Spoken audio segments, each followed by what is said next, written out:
This is the city that has been burning for 60 years.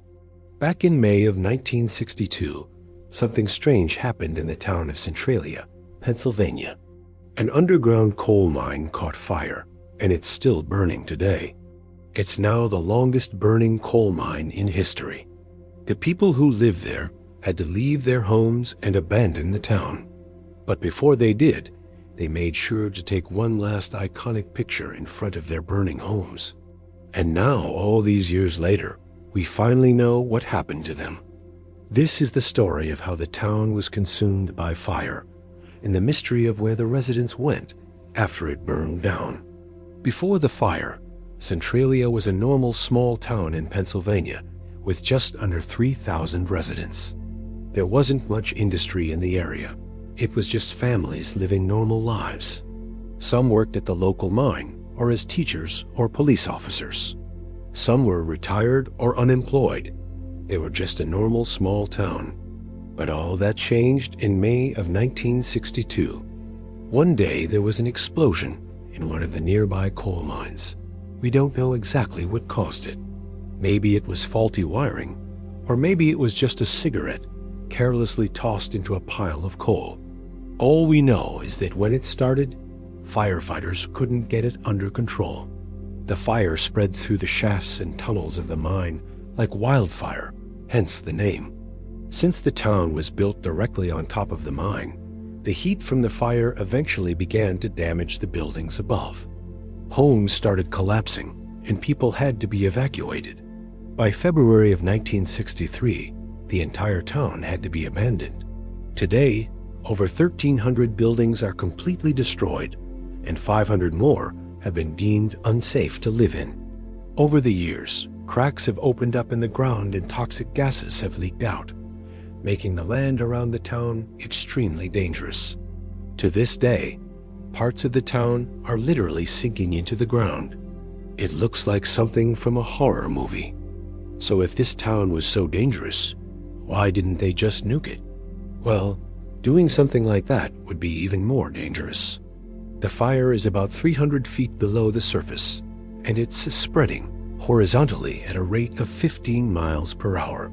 So if the government tried to drop a nuke on the town, the radiation would spread to neighboring towns and even states. Also, nobody could get close enough to drop a nuke on the town because the ground is too unstable.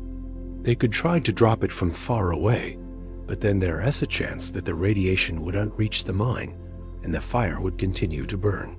There's also the problem of toxic waste. If they nuked the town without containing the mine first, the fire would cause the toxins to spread everywhere. And even if they contained the mine, all the toxins that have already leaked out would spread all over the town and surrounding areas. And lastly, nuking the town isn't going to help at all. The mine is filled with coal and other flammable materials. Nuking it might make the fire spread faster. The only way to put out the fire is to flood the mine with water, but that would also cause the town to collapse entirely. In the end, there is no good solution to this problem. So here's another question. What happened to the people who lived in the town? We'll tell you right after. When the town was evacuated in 1963, most of the residents left Pennsylvania and never looked back. Researchers were able to track down many of the residents and found that over 100 of them had passed away. The oldest person they found was 88 years old, having been born in 1904. This means that some of the people who were alive when the town was evacuated were less than 20 years old. The researchers contacted a bunch of newspapers and asked them to share the story of any former Centralia residents they had in their midst. Many people responded and shared their memories of the town.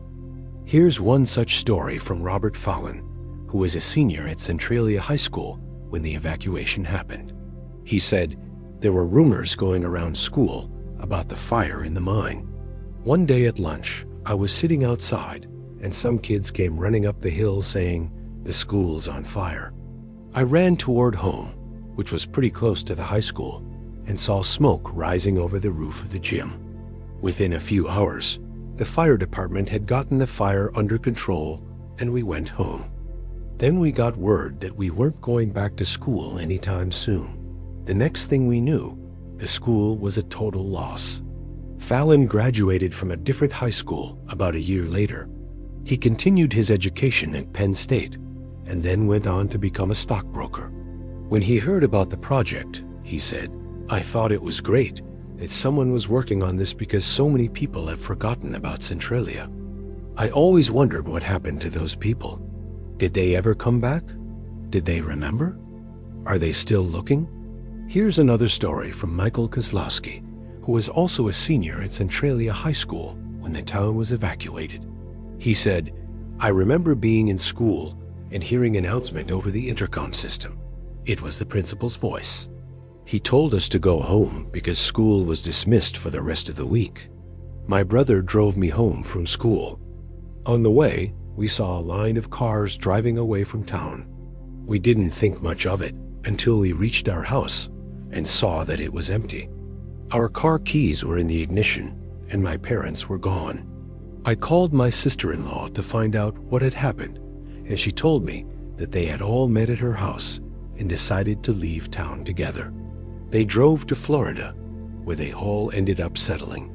Kozlowski went on to serve in Vietnam before returning home to work as a chemist.